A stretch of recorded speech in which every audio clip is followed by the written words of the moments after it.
Olá, bom dia a você que nos acompanha em nossa escola bíblica à distância da Igreja Batista da Orla Oceânica. Eu sou o pastor Irênio Silveira Chaves e quero compartilhar com você um pouco do estudo da Palavra de Deus. Eu agradeço desde já a sua companhia e espero que esse tempo seja um tempo muito proveitoso para todos nós, para a gente aprender, para a gente crescer espiritualmente. Como a gente diz nas nossas lives sempre, siga Jesus conosco, porque é isso que nós queremos fazer, seguir Jesus, o nosso maior exemplo de vida, o nosso mestre de vida, como nós acreditamos, aceitamos e colocamos em prática em nossa vida. Nós estamos seguindo uma sequência de estudos, são 4 lições sobre Cristologia e espiritualidade para seguir Jesus. Demos a essa lição, a essa série de lições o nome de Jesus, alguém como eu, porque é esse o objetivo da revelação de Deus em Cristo. Deus se fez como um de nós para que sejamos como Ele é, porque foi isso que a palavra de Deus chamou o povo de Deus em todo o tempo. Na lei estava lá escrito, né? Sejam santos como eu sou santo. E Jesus também propôs isso, sejam perfeitos como Deus é perfeito.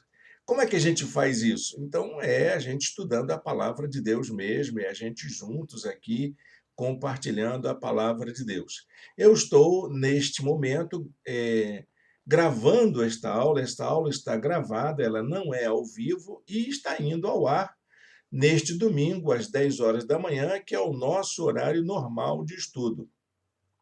E você que nos acompanha, seja ao vivo, seja depois da aula, você pode aí deixar nos comentários suas dúvidas, suas perguntas e também seu desejo de nos acompanhar cada dia em nossa jornada como cristãos.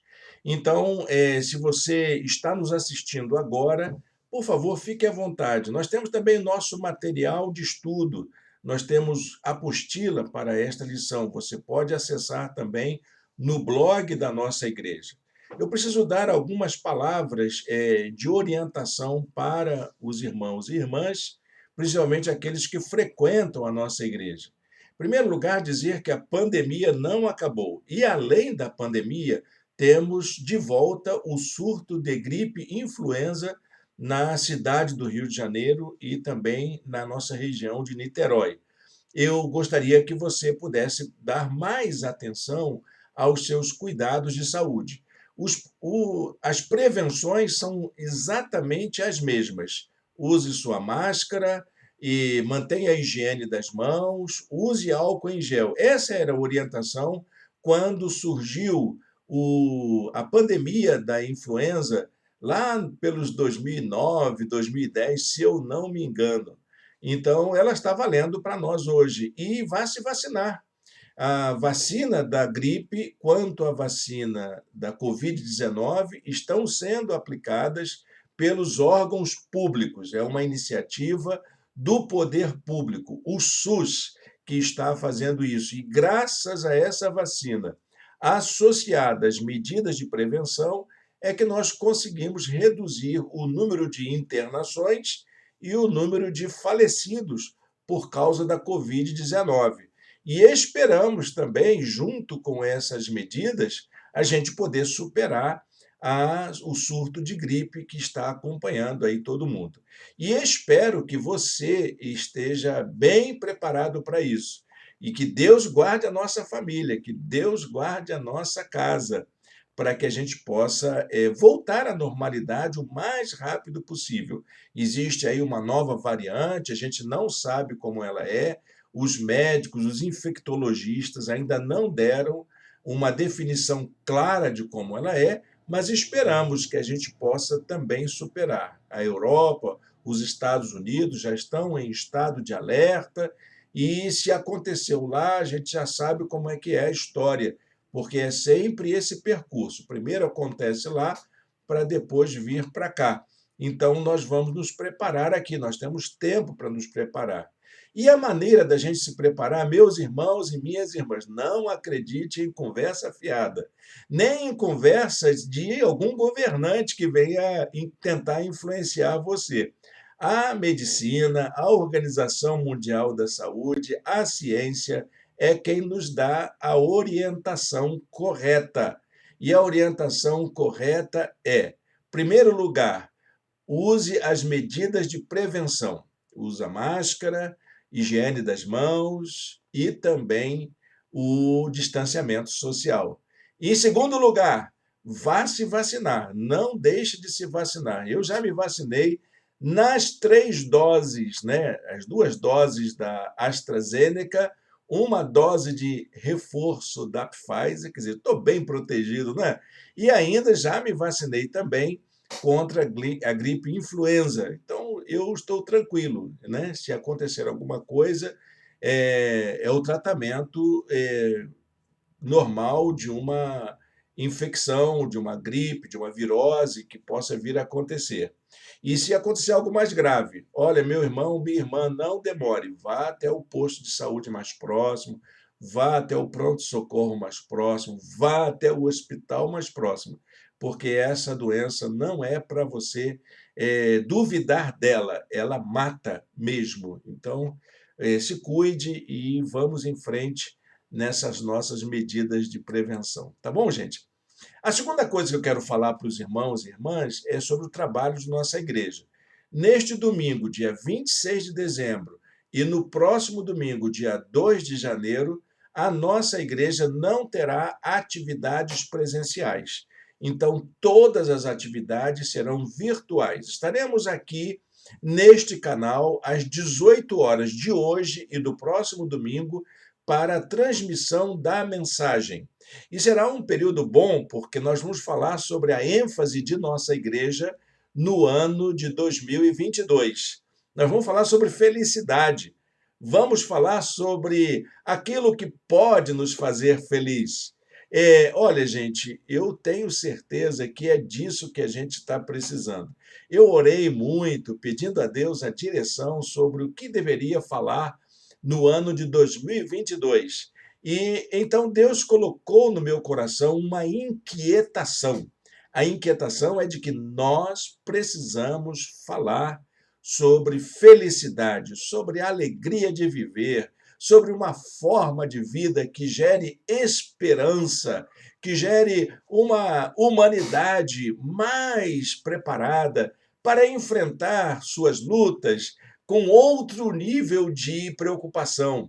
Não essa preocupação do dia a dia que nos toma conta, quando a gente vai fechar uma despesa, quando vai receber o salário e vê que não temos condições de dar conta de tudo, e aí bate o desespero, bate a angústia, bate a preocupação. Então, nós substituímos isso por um sentimento, que é o sentimento que o apóstolo Paulo chama de vários nomes, chama de contentamento, chama de alegria, chama de nova disposição, Jesus chama de ânimo, e nós vamos chamar de felicidade, esse tema tão interessante que todos nós queremos. Não há nenhum ser humano que não queira ser feliz. Não é verdade? Eu e você queremos, não queremos? Então, logo mais à noite, eu vou inclusive apresentar um vídeo que eu preparei para falar sobre o tema da felicidade, como nós podemos desenvolver esse tema. E vamos fazer isso durante esse domingo e o próximo domingo também. E que Deus nos abençoe nessa jornada. Muito bem, já falei todas as informações que eu queria dar para os irmãos e irmãs. E vamos então ao nosso estudo bíblico. Está aqui a nossa apresentação. Jesus, alguém como eu. Já estamos na terceira aula. Esse curso ele está sendo muito importante para a gente conhecer um pouco sobre quem é essa pessoa que nós seguimos. Bom, tem algumas informações muito preciosas na área da cristologia. A cristologia é o campo da teologia que estuda a pessoa de Jesus, tanto do ponto de vista histórico quanto do ponto de vista teológico. Então, a cristologia, ela nos dá conta que Jesus foi alguém que existiu de fato. Alguém viveu como Jesus viveu. Estou lembrando aqui do pesquisador, historiador, né, chamado Jean-Dominique Crossan. Ele disse: olha, nós não temos nenhuma evidência física, nenhuma coisa que ele fez. Jesus foi um carpinteiro? Olha, não tem nenhum banquinho que ele fez. Jesus foi alguém que viveu na região da Palestina? Olha, não tem nenhuma certidão de nascimento, não tem fotografia, não tem filme dele dando os primeiros passos, como a gente faz aqui hoje. Mas é fato de que alguém como Jesus viveu ali onde o Evangelho diz que ele viveu. E aí, então, ele faz uma pesquisa. Se ele existiu de fato, como seria ele? Como seria a pessoa? Um livro interessantíssimo chamado O Jesus Histórico. Há um outro trabalho também muito interessante que eu, inclusive, me reporto a ele algumas vezes, é de John Baptiste Meyer. Ele diz que esse alguém que viveu entre nós, que existiu de fato, foi um judeu. Não podemos esquecer, ele não foi um ocidental, ele não foi uma pessoa de cabelos loiros, olhos azuis, pele branca. Ele foi um judeu palestino, vivendo lá naquela região. Ele provavelmente tinha pele muito morena, cabelos muito desgrenhados. Ele não tinha essa fisionomia que aí está nessa imagem ao lado do Pietà, que é uma belíssima obra de Michelangelo. Ele não tinha essa fisionomia suave, tranquila. Ele era um homem rude, era um homem que era confundido entre as demais. Como vimos domingo passado, não é? Na lição passada, que Jesus era tão parecido com a gente com quem ele convivia, que era necessário um pacto de traição para poder dizer quem ele é, porque ele tinha a cara de todo mundo da sua região.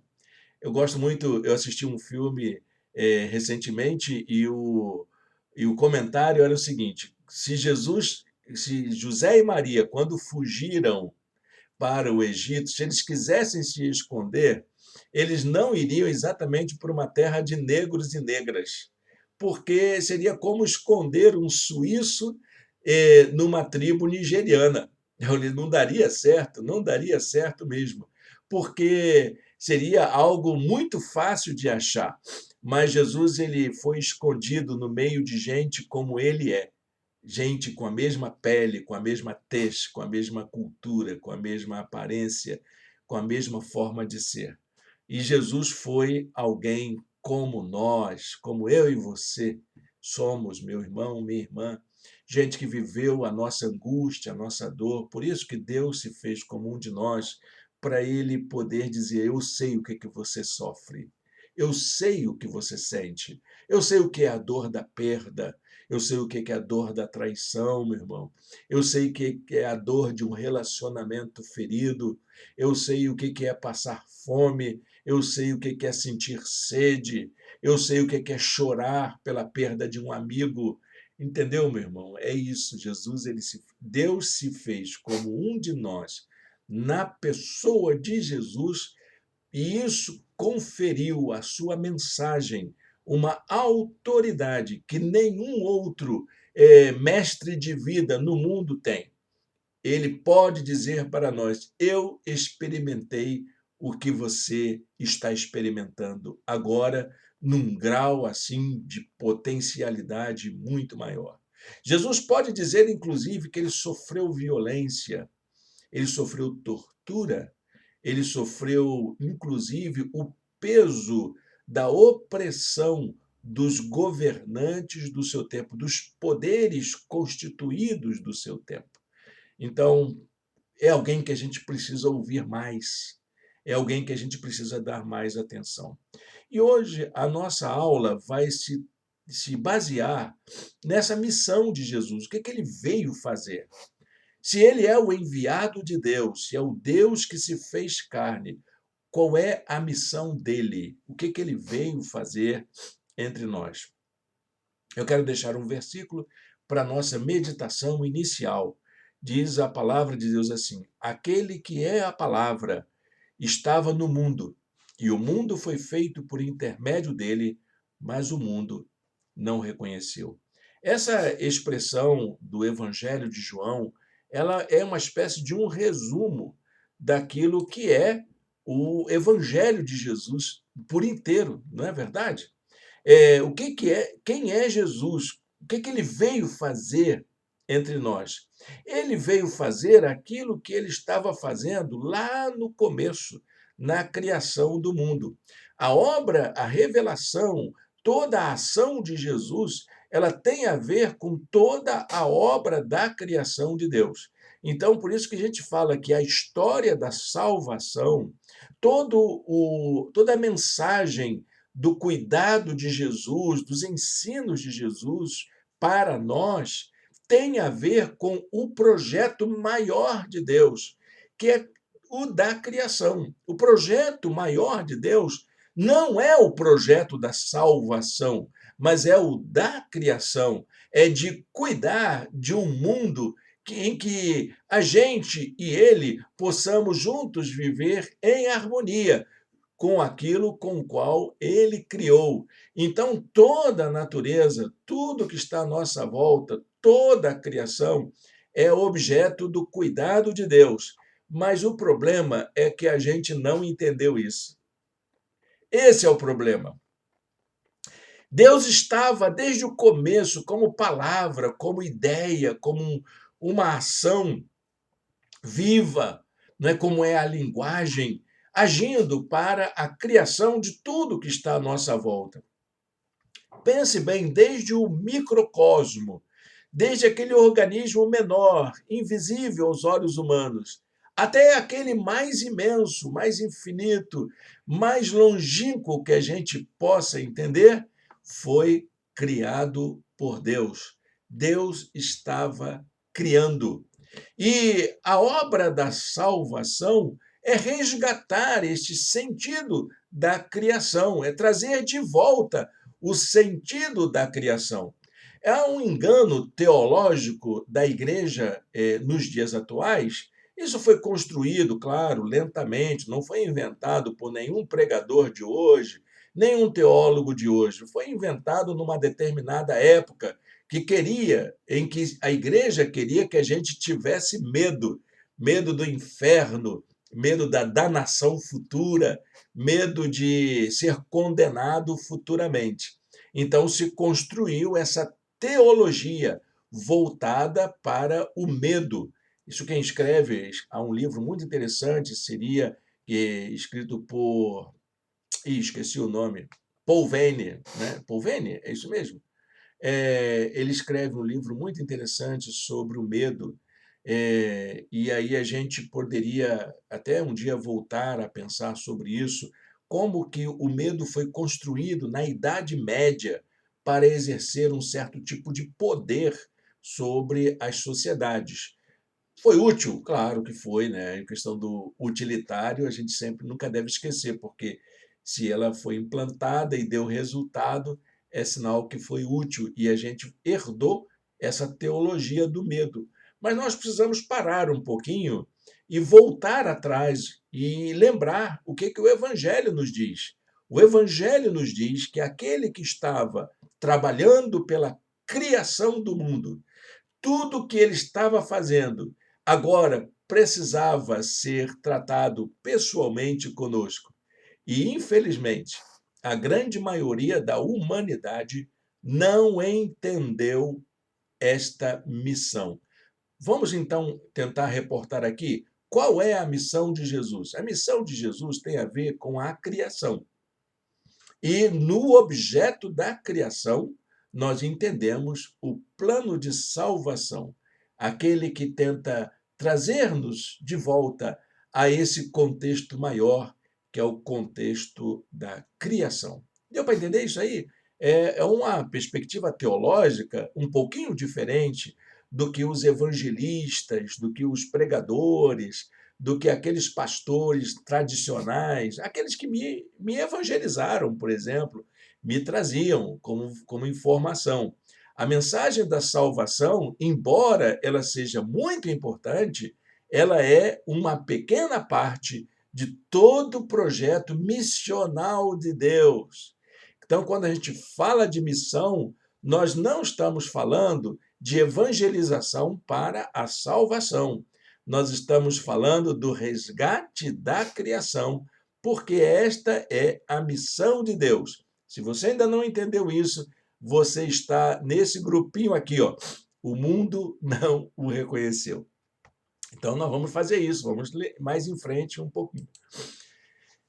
Qual é a missão de Jesus? Qual é a missão de Jesus? Jesus ele teve uma missão a cumprir. Eu diria que todas as narrativas sobre o nascimento, a vida e a crucificação de Jesus dão conta do fato de que Deus ele se manifestou na história. É importante a gente compreender. Quando você lê o Evangelho, você entende que Deus ele interviu na história da humanidade de uma forma nova, numa forma inédita, numa forma totalmente criativa, porque é isso que ele faz. Ele não tem formas repetitivas. Ele é novo a cada momento. Por isso que a gente precisa ter o coração aberto para o novo de Deus, que sempre está sendo preparado. Deus está sempre preparando algo novo para nós. E essa forma de Deus se revelar através da pessoa de Jesus, ela subverte, ela contraria, ela coloca uma contradição em todo o conhecimento que se tem sobre Deus. Então, todo mundo que analisou a Deus, todo mundo que tentou entender Deus, todas as religiões, todas as formas religiosas que tentam entender Deus, para poder ter uma compreensão mais clara, precisa incluir a revelação de Deus em Cristo, como ele se revelou, de tal maneira que, se não incluir, ela não está completa. Então, eu diria, né, isso é claro, isso reforça muito a nossa compreensão sobre o valor da religião cristã, mas eu gostaria de deixar bem claro de que a história de Jesus, desde o seu nascimento até a sua crucificação, elas mostram quem Deus é. E isso de uma forma muito nova, muito criativa, de tal maneira que coloca em xeque todo o nosso discurso, toda a nossa compreensão, toda a lógica, todos os esquemas de explicação que a gente dá para a existência de Deus. Não é? Você sabia que a teologia não é uma invenção cristã? Não foi o cristianismo que inventou a teologia. Aliás, a questão teológica ela sempre esteve presente na história da humanidade. Alguém já disse, e eu concordo com isso, que até mesmo a filosofia ela nasce sobre uma pergunta sobre Deus. Todas as religiões, todos os sistemas religiosos, elas sempre nascem com essa indagação, esse questionamento sobre a existência de Deus. Quem Deus é, como ele age, onde ele está, o que ele faz.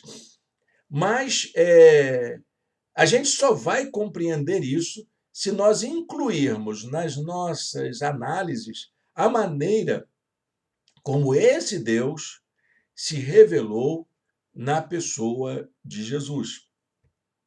E é interessante que Jesus, em toda a sua vida, em toda a sua trajetória, ele procurou apresentar, né, a pessoa de Deus, não somente como um Deus com o qual ele se relaciona, mas como alguém que o capacita, que o instrumentaliza, que o encoraja, que o coloca numa relação de comunhão, de afeto junto com ele. E isso nos ajuda a compreender como que Deus está empenhado em cuidar de gente como a gente, porque na pessoa de Jesus, Deus estava presente de forma tão intrínseca que era possível ele dizer: eu e o Pai somos um. Interessante que quando a gente fala dessa comunhão com Deus, quer dizer, a mesma comunhão com Deus que Jesus teve, é possível eu e você termos também. E isso não tem a ver com formas religiosas, de como se dá a nossa religiosidade. Ao contrário, ela está para além da religiosidade. Claro, eu não estou aqui desprezando as expressões religiosas que a humanidade já construiu. Não estou desprezando, porque elas são importantes. Acho até que tem muito pregador, muito pastor esquizofrênico dizendo que não estão pregando religião. Isso é mentira, é mentira. Porque olha só, gente, vamos entender o seguinte: eu estou aqui em nome de uma igreja, na função religiosa de um pastor, falando de um evangelho, de um texto sagrado, a respeito de uma pessoa divina. Olha, se isso não é religião, por favor, me belisca, porque eu estou falando de uma coisa muito esquisita. É muito esquisito isso, não tem. Agora, só que essa realidade, ela não é estanque, como se o mundo fosse dividido em uma realidade sem religião e uma realidade com religião. Nós precisamos entender que a experiência religiosa, ela é intrínseca à condição humana. Você não consegue tirar isso da experiência humana. O humano sem religião, ele não existe, ele é um animal, porque exatamente o que nós somos. É por causa da nossa consciência, por causa da nossa maneira de pensar e até da nossa racionalidade, emerge essa questão de quem é Deus, onde está Deus. E Jesus se preocupou em apresentar imagens, figuras, metáforas, ensinos, ações, atitudes que demonstram o cuidado de Deus por nós. Então, isso é muito importante para a gente compreender. Isso não está limitado às formas religiosas, nem tampouco se resume a representações a partir de imagens tiradas do passado, de nossas imaginações ou mesmo de leis e rituais pré-estabelecidos. Isso, Jesus, ele cuidou na sua cultura de apresentar Deus. E nós aqui, na nossa cultura, também temos nossas expressões de nossa relação com Deus. Por isso, diz a palavra de Deus, é que meu Pai me ama. Jesus, ele tinha essa maneira tão carinhosa, ele se dirigia a Jesus como Pai. Ele é meu Pai. E ele dizia: meu Pai me ama, porque eu dou a minha vida para retomá-la. Ninguém a tira de mim, mas eu a dou por minha espontânea vontade. Tenho autoridade para dá-la e para retomá-la. Esta ordem recebi de meu Pai. Amém? Jesus, ele tem esse poder, ele podia fazer isso. E ele nos chama para sermos como ele é. É um convite carinhoso, um convite tentador para a gente ser como Jesus é. Então a gente está entendendo que Jesus foi enviado para uma missão. Deus se fez como um de nós com um propósito, para cumprir uma missão. Como é que é esse propósito? Ele veio revelar o amor de Deus por nós, trazer essa boa notícia. Por isso que o nome é Boa Nova, Evangelho. Evangelho quer dizer isso, tá, meu irmão, minha irmã? Boa notícia. Preste bem atenção. É boa notícia, não é falsa notícia, não é fake news. É boa notícia, good news. É disso que o crente tem que se ocupar. O crente não pode se ocupar com fake news, ele tem que se preocupar com a boa notícia do amor de Deus por nós. E Jesus, ele foi o portador dessa boa notícia, dessa boa nova, dessa good news, que é o fato de que Deus tem um amor imenso pela criatura humana. Todos nós, cada pessoa, cada indivíduo, cada criatura humana é reivindicada pelo amor de Deus, pelo amor que Deus tem por toda a humanidade. Diz a revelação do nascimento de Jesus. Mateus 1:23 diz assim: a virgem ficará grávida e dará à luz um filho, e lhe chamarão Emanuel. Emanuel quer dizer o quê? Deus conosco. Preste bem atenção, gente, porque tem umas teologias estranhas acontecendo aí. Não é nem um Deus acima da gente, nem é um Deus sob o nosso controle. É um Deus junto conosco. A mensagem do Evangelho não fala de um Deus superpoderoso, mas também não fala de um Deus instrumentalizado. Fala de um Deus companheiro, junto com a gente. Ele não está nem acima, nem abaixo. Ele está junto. Ele é o Deus conosco. Nunca esqueçam desse nome, desse lindo nome, Emanuel. Emanuel, o Deus conosco. Foi assim que a revelação de Deus em Cristo se manifestou pela primeira vez. A Virgem dará à luz, e o nome desse menininho tão bonitinho, desse Deus que se fez como um bebê, vai se chamar Emanuel. Há uma outra palavra, João 3,16, que é um texto que nós, como evangélicos, gostamos muito de recitar. Lembro dos meus pastores recitando. A igreja decorava isso, acho que a gente não decora mais, não é? Mas vamos decorar de novo, vamos aprender de novo esse texto, vamos memorizar essa palavra, porque Deus tanto amou o mundo que deu o seu Filho unigênito para que todo o que nele crer não pereça, mas tenha a vida eterna. Essa palavra ela tem que ser relembrada, porque me parece que no que nós esquecemos de memorizar esse texto, nós abrimos espaço no coração da gente para uma religião de ódio, uma religião de culpabilização. E não é isso que o Evangelho veio nos trazer. Veio nos trazer a notícia, sim, de que Deus nos ama apesar dos nossos pecados. Não é porque a gente é bonzinho, é porque a gente é pecador mesmo, e não tem ninguém perfeito, viu? E às vezes, muito pregador disse: Deus ama o pecador, não ama o pecado. Você esquece isso, meu amigo. Ele ama a humanidade do jeito que é. Ele não está avaliando o pecado aqui e pecado ali. O pecado é um estado mal que a gente se encontra. E é por causa do pecado, é por causa desse estado mal da alma da gente, que o Senhor nos ama. Porque Ele sabe que nós, por nós mesmos, não temos condições de escapar dessa condição pecadora, por mais que a gente tente.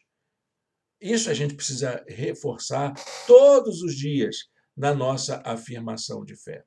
Então, meus irmãos, minhas irmãs, a missão de Jesus foi anunciar a possibilidade de um futuro novo para a humanidade, para todos aqueles que acolhem esse convite amoroso de Deus. O amor de Deus é nos dado livremente, mas nós o aceitamos, se quisermos ou não. Você não tem essa imposição sobre você. É esse o sentido da liberdade. Somente um Deus que ama seria capaz de permitir que a gente livremente escolhesse o seu amor por nós. Então, Deus nos ama incondicionalmente e nos ama tanto, de forma tão intensa, que ele diz assim: olha, você está aí o meu amor, você aceita se quiser, você é livre para isso. Você é livre para acolher o meu amor.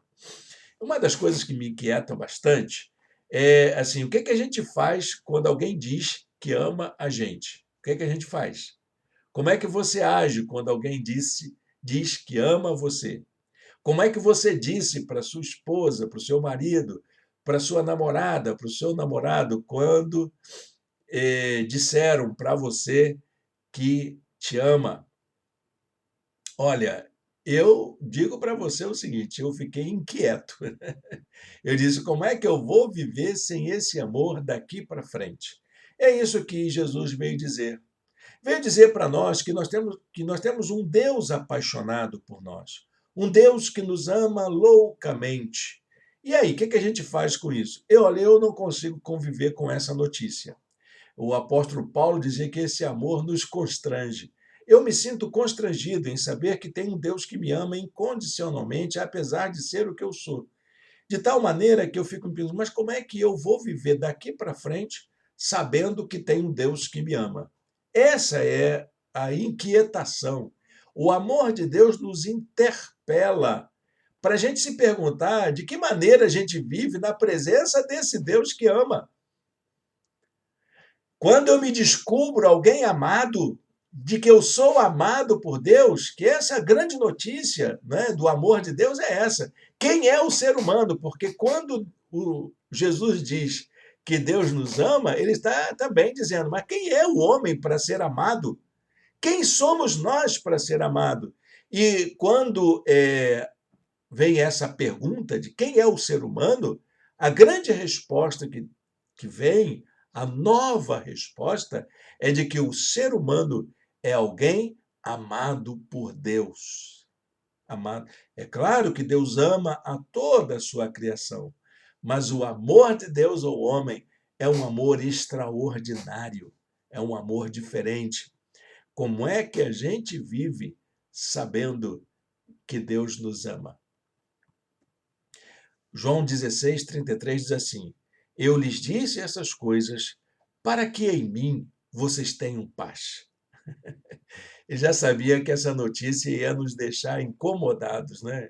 A gente ia ficar aflito, a gente ia ficar inquieto, sabendo que Deus, mas meu Deus me ama, eu não respondi esse amor de Deus ainda. Como é que eu demonstro meu amor por Deus? Como é que eu correspondo a esse amor? Então ele diz: Olha, no mundo vocês terão muitas aflições, muitas coisas que vão fazer você pensar 2, 3, 4, 10 vezes, que vai encher o coração de vocês de outros sentimentos diferentes do amor de Deus por nós. Contudo, tenham ânimo. Eu venci o mundo. Eu venci isso tudo. E eu vivi por conta do amor do Pai por mim. Olha que expressão bonita. Jesus ele está preocupado com a gente, está dizendo: tenham ânimo. Tem uma nova disposição de viver, porque a palavra ânimo é isso, vem da ideia de alma. Tenho essa disposição de alma, essa coisa que vem de dentro para poder viver. Eu venci o mundo. E isso que vai fazer vocês vencerem também. E aí, claro, toda a vida de Jesus foi para o cumprimento desta missão, desde o seu nascimento até a sua crucificação. Jesus ele trilhou um caminho, uma jornada até a cruz. Na cidade de Jerusalém, quem visita a cidade tem uma trilha no meio da cidade, conhecida como Via Crucis. A Via Crucis, ela é uma trajetória de poucos quilômetros que você faz em alguns minutos até o lugar considerado como o da crucificação, porque não tem registro exato se aquele lugar onde termina a Via Crucis é realmente o lugar da crucificação. Até mesmo em alguns santuários cristãos, como os católicos e os ortodoxos, você encontra nas paredes internas do templo, de todos eles, uma série de quadros. Geralmente são 14 quadros que são as estações da Via Crucis, que são aqueles momentos que Jesus trilhou desde quando ele foi condenado até chegar à cruz. É um tempo curto, um tempo de horas, mas que durou uma eternidade, né? Para quem está sofrendo, para quem está sendo torturado, deve ter durado a eternidade. Mas eu diria para você que o caminho da cruz é muito maior do que o da Via Crucis. Lembro de uma cantata de Natal que a igreja onde eu frequentava fez, que dizia na poesia, né, na poesia da musicalidade, uma linda música, de que a sombra da manjedoura era a sombra de uma cruz. Essa figura poética de que a trajetória para a cruz ela vem desde o nascimento, lá desde o começo, Jesus ele já sabia que toda a sua trajetória apontava para a crucificação, para a morte cruel. Então, é simbólico o fato de que Jesus nasceu numa humilde manjedoura, rejeitado. Não havia lugar para ele em Belém, para que ele pudesse nascer ainda quando estava no ventre da sua mãe. Não havia um leito para ele, assim como não havia um lugar para ele morrer, nem para ele ser sepultado. Até a sepultura para onde ele foi, lhe foi emprestada. Há uma bonita poesia de um poeta chamado Gioia Júnior, quando ele fala de que Jesus não tinha nada, tudo na sua vida, e ele vai narrando cada coisa que dizia que Jesus tinha, não era dele. O jumentinho com que ele entrou em Jerusalém não era dele, nada era dele. Mas a cruz era deles. Não, não era dele. Até a cruz não era dele, a cruz era minha. A cruz era minha. Bom, eu não sou poeta, nem declamador de poesia, mas procura essa história. É uma poesia lindíssima. Então, Jesus ele fez uma trajetória até a cruz. O que levaria alguém a merecer a cruz? Você já pensou nisso? O que levaria alguém a merecer a cruz? Porque a cruz era sinal de vergonha. A cruz era a pior condenação que alguma pessoa poderia ter. Até mesmo os senadores romanos, o Império Romano é que praticou a crucificação como um ato extremo de crueldade, de tortura, como se fosse algo exemplar para inibir qualquer manifestação contra o poder. Então, a cruz era sinônimo de vergonha, de vergonha. Então, o que Jesus fez para merecer essa condenação? Lembrando aí o do senador romano, dizia que a crucificação era um ato tão cruel, de tanta desumanidade, que não caberia ser aplicada a um cidadão romano, somente para os povos dominados. A crucificação era para o dominado, para o colonizado. O colonizado merecia sofrer aquela agonia. Alguém na cruz passava horas sofrendo, pendurado, o seu corpo sendo dilacerado pelo seu próprio peso, e até mesmo a dor dos cravos nas mãos e nos pés.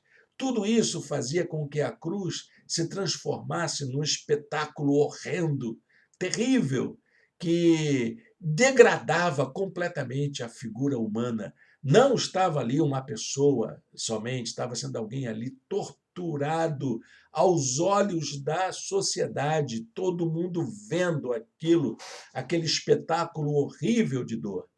O que faz com que alguém mereça a cruz? Será que é possível? Os nossos pecados, os nossos crimes cometidos, eles justificam tamanha maldade, tamanha crueldade? Bom, há algumas perguntas feitas a respeito da pessoa de Jesus. O que é que Jesus fez para merecer a cruz? O que é que Jesus fez para merecer a cruz?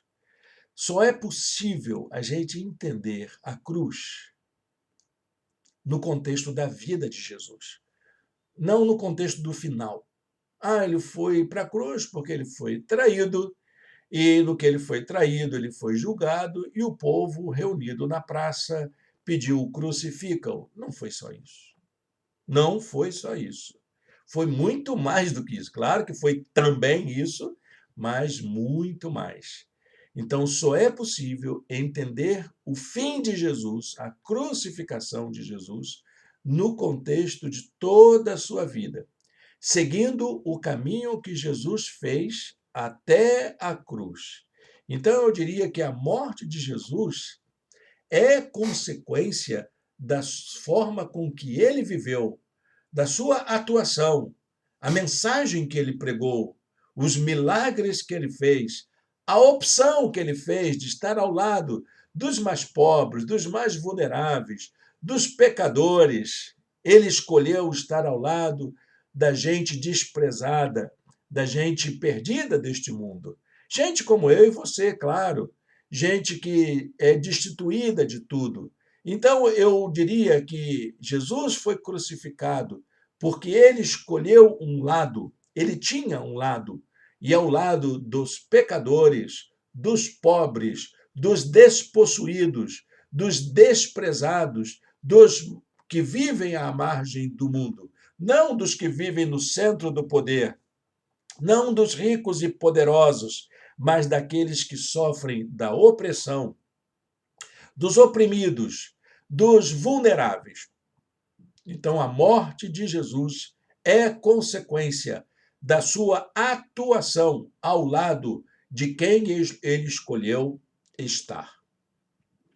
Há três aspectos importantes dessa atuação de Jesus, à luz desse contexto vivido por Jesus, que ajuda a gente a compreender as razões da sua morte na cruz.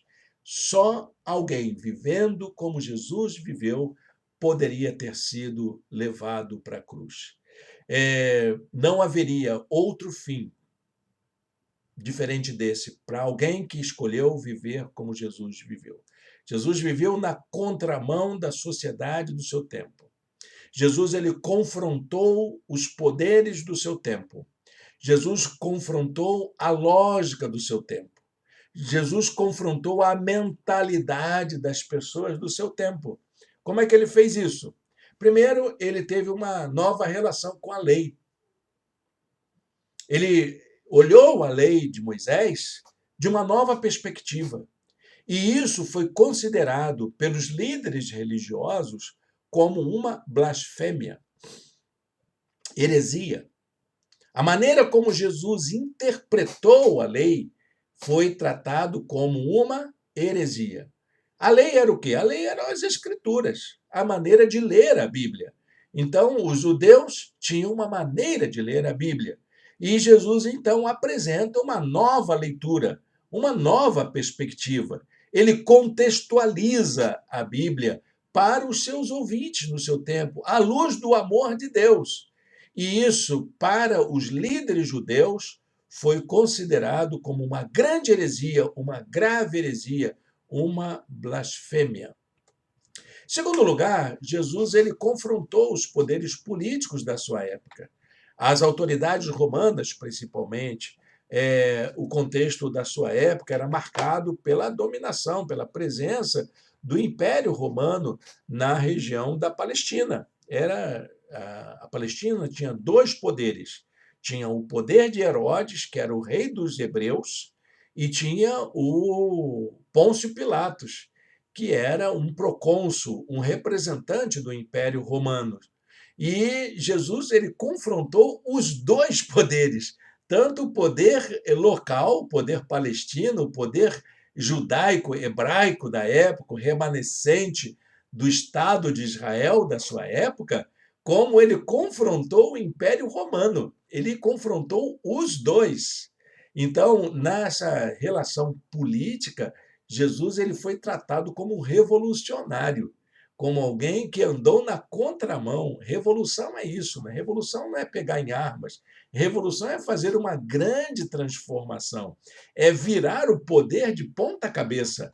É dizer que aqueles que têm realmente importância para as relações sociais é quem está por baixo, é quem produz a riqueza, é quem trabalha, né? E muita gente acha isso um absurdo. Prestem bem atenção, gente, por favor, não entre nessa história.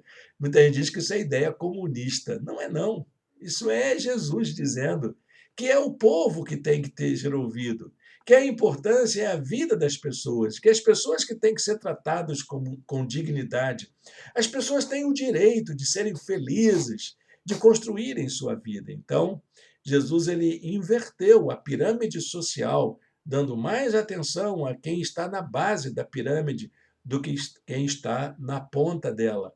E isso foi uma afronta para os poderes constituídos da época, tanto o poder de Herodes, quanto o poder de Pilatos, quanto o poder judaico, quanto o poder romano. E a gente precisa olhar por esse ponto de vista, né, de que Jesus ele não está, não estava, não esteve, não está ao lado dos poderosos, dos esquemas de poder, da lógica da dominação. Ele está ao lado de gente como a gente, das pessoas que estão na base dessa pirâmide social, daqueles que fazem a vida acontecer, daqueles que estão vivendo no mundo de forma que sejam vítimas dessa opressão, dessas formas de poder. Jesus está ao lado das vítimas e não ao lado dos poderosos. Até hoje isso é difícil dizer, não é mesmo? Dizer isso parece que a gente está falando uma heresia, mas a história está mostrando para a gente, a história está dizendo isso para a gente. Em terceiro lugar, Jesus também ele subverteu a nossa relação com Deus, a relação humana com Deus. Ele confrontou as pessoas na sua experiência de Deus. Porque as pessoas, até mesmo hoje em dia, tem muita gente que pratica religião dessa forma, que acha que a religião é uma forma de catarse, de que ele vai se depurar, ele vai se purificar através da religião. Então, as pessoas buscam a Deus para escapar de um problema pessoal e se escondem na religião. Jesus ele muda essa realidade e diz que a nossa experiência com Deus é uma confrontação. Nós, na verdade, somos interpelados por Deus para sermos do jeito que somos. É aquele que nos conhece, Deus é aquele que sonda os corações da gente, que não tem como a gente fingir para Deus por detrás de uma religião que a gente é bonzinho. Não existe isso. Então, Jesus confrontou até os religiosos do seu tempo com essa mensagem de que Deus é quem sonda os corações, que Deus sabe quem nós somos, Deus conhece a gente e nos chama a uma relação de intimidade com Deus. E nessa relação de intimidade com Deus, um fato importante aconteceu na história de Jesus. Ele se apresentou como o abandonado de Deus. Deus permitiu, né? O Pai permitiu que ele vivesse como o abandonado de Deus. Lembra o grito de Jesus na cruz? Eli, Eli, lama sabachthani. O que quer dizer isso? Não é língua estranha, é aramaico. Quando ele dizia: meu pai, por que você me abandonou? Ele é o abandonado. Essa experiência com Deus é muito interessante, porque a nossa experiência, mesmo que a gente possa buscar uma intimidade com Deus, muitas vezes é uma experiência de abandono, de solitude, de isolamento. Então, nós precisamos ter essa atenção, né, de que nem sempre a nossa experiência com Deus é uma experiência de ufanismo. Deus está comigo, eu sou poderoso, eu vou enfrentar o leão, o inimigo e não sei o quê, que vou vencer. Vou pisar a cabeça da serpente, que não sei o que lá. Não, nem sempre. Às vezes podemos ser também os abandonados de Deus nesse tempo. Lucas 22, 37. Está escrito: e ele foi contado com os transgressores. E eu lhes digo que isto precisa cumprir-se em mim. Sim, o que está escrito a meu respeito está para se cumprir. Há uma outra afirmação dos evangelhos: o meu reino não é deste mundo. Se fosse, os meus servos lutariam para impedir que os judeus me prendessem. Mas agora o meu reino não é daqui. E ainda uma outra afirmação sobre essa trajetória de Jesus.